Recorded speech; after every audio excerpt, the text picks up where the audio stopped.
کیا آپ بیرون ملک رہتے ہیں اور پاکستان میں کسی رشتہ دار یا دوست کے ساتھ مل کر بزنس شروع کر رہے ہیں یا بطور سلیپنگ پارٹنر کسی کاروبار میں سرمایہ کاری کر رہے ہیں تو ذرا رک جائیے۔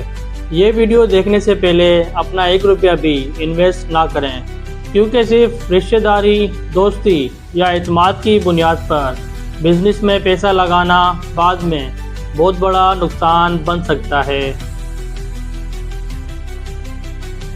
السلام علیکم، میں ہوں ایڈوکیٹ انیس اور امید کرتا ہوں آپ سب خیر خیریت سے ہوں گے۔ اکثر میرے پاس ایسے کیسز آتے ہیں جہاں لوگ لاکھوں بلکہ کروڑوں روپے کے نقصان کے بعد قانونی مدد کے لیے آتے ہیں۔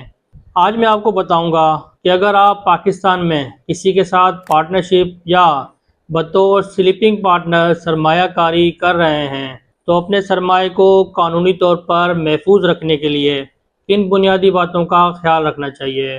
پہلی اور بنیادی بات، جب بھی پارٹنرشپ کریں ایک تحریری پارٹنرشپ ڈیڈ لازمی بنائیں۔ صرف زبانی وعدوں، رشتہ داری یا اعتماد کی بنیاد پر کاروبار شروع کرنا خطرناک ہو سکتا ہے، کیونکہ بعد میں شرائط اور معاملات کو ثابت کرنا مشکل ہو جاتا ہے۔ پارٹنرشپ ڈیڈ میں واضح طور پر لکھا ہونا چاہیے کہ کس پارٹنر نے کتنا سرمایہ لگایا ہے، منافع اور نقصان میں کس کا کتنا حصہ ہوگا، کاروبار کون چلائے گا، مالی معاملات کس طرح ہوں گے، اور کس اختلاف یا پارٹنرشپ ختم ہونے کی صورت میں کیا طریقہ کار ہوگا۔ اس کے بعد پارٹنرشپ کو متعلقہ تحصیل اور متعلقہ رجسٹرار کے تقاضوں کے مطابق رجسٹر کروائیں، اور میری رائے میں بہتر یہی ہے کہ ضروری قانونی فارمیلٹیز مکمل کرنے کے بعد ہی کاروبار شروع کیا جائے۔ دوسری اہم بات، آپ کس کاروبار میں سرمایہ کاری کر رہے ہیں، یہ چیز بھی بہت سے لوگ نظر انداز کر دیتے ہیں۔ اگر آپ کا پارٹنر میڈیسن بزنس میں جا رہا ہے تو متعلقہ ریگولیٹریز، قوانین اور ڈریپ کے تقاضے دیکھنا ضروری ہیں۔ اگر کاروبار جوس، بیکری یا کسی اور فوڈ پروڈکٹ کا ہے تو متعلقہ فوڈ اتھارٹی کے لائسنس، رجسٹریشن اور دیگر تقاضے پورا کرنا ضروری ہیں۔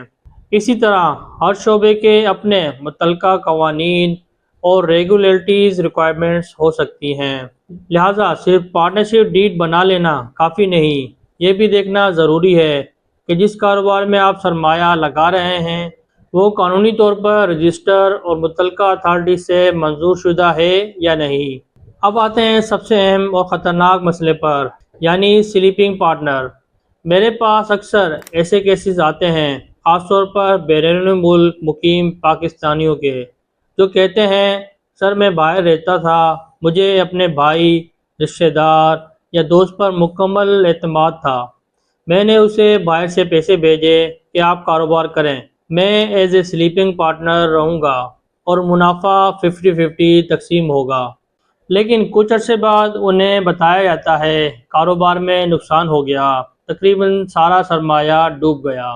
اب مسئلہ یہ پیدا ہوتا ہے کہ سلیپنگ پارٹنر کاروبار کے روزمرہ معاملات میں موجود نہیں ہوتا، اسے اصل سیلز، اخراجات، بینک ٹرانزیکشنز اور منافع کی مکمل صورتحال کا علم نہیں ہوتا، اور اگر شروع سے شفاف اکاؤنٹنگ اور مانیٹرنگ میکانزم نہ بنایا گیا ہو تو بعد میں اصل منافع یا نقصان کا تعین کرنا بہت مشکل ہو سکتا ہے۔ اگر آپ سلیپنگ پارٹنر ہیں تو یہ 3 چیزیں ضرور دیکھیں۔ نمبر 1، اکاؤنٹس اور آڈٹ کا حق معاہدے میں واضح کریں کہ آپ کو کاروبار کے بینک اکاؤنٹس، انوائس، اسٹیٹمنٹس اور فائنینشیل ریکارڈ دیکھنے اور ضرورت پڑنے پر آڈٹ کروانے کا حق حاصل ہوگا۔ Number 2، business bank account. کاروباری لین دین کے لیے باقاعدہ بزنس بینک اکاؤنٹ رکھا جائے اور رقم کے استعمال، وڈرال اور اتھرائزیشن کا طریقہ پارٹنرشپ ڈیڈ میں واضح کیا جائے۔ Number 3، transparent reporting. سیلز، اخراجات، منافع اور نقصان کا مکمل ریکارڈ رکھا جائے اور پارٹنرز کو باقاعدگی سے فائنینشیل اسٹیٹمنٹس فراہم کی جائیں۔ اور ایک بہت اہم بات، اپنا سرمایہ کسی کے ذاتی اکاؤنٹ میں صرف اعتماد کی بنیاد پر منتقل نہ کریں۔ سرمایہ کاری سے پہلے اس کے مقصد، دستاویزات، بزنس اسٹرکچر اور منی ٹرائل کو واضح رکھیں۔ یاد رکھیں، رشتوں میں اعتماد بہت اچھی چیز ہے، لیکن کاروبار صرف اعتماد پر نہیں چلتا۔ کاروبار میں اعتماد کے ساتھ قانون، تحریری معاہدہ، شفاف حساب کتاب اور پراپر ڈاکومنٹیشن بھی ضروری ہے۔ اگر آپ پارٹنرشپ یا سلیپنگ پارٹنر کے طور پر سرمایہ کاری کرنے جا رہے ہیں تو پیسہ لگانے سے پہلے اپنے معاہدے اور کاروباری اسٹرکچر کا قانونی جائزہ ضرور کروائیں۔ اگر آپ کا پارٹنرشپ کے حوالے سے کوئی سوال ہے تو نیچے کمنٹس میں پوچھ سکتے ہیں یا قانونی مشورے کے لیے رابطہ کر سکتے ہیں، اور اس ویڈیو کو اپنے دوستوں اور رشتہ داروں کے ساتھ ضرور شیئر کریں جو بیرون ملک رہتے ہیں یا پاکستان میں نیا کاروبار شروع کرنا چاہتے ہیں۔ اپنا اور اپنی فیملی کا بہت زیادہ خیال رکھیے گا۔ پاکستان زندہ باد، پاکستان پائندہ باد۔ اللہ حافظ۔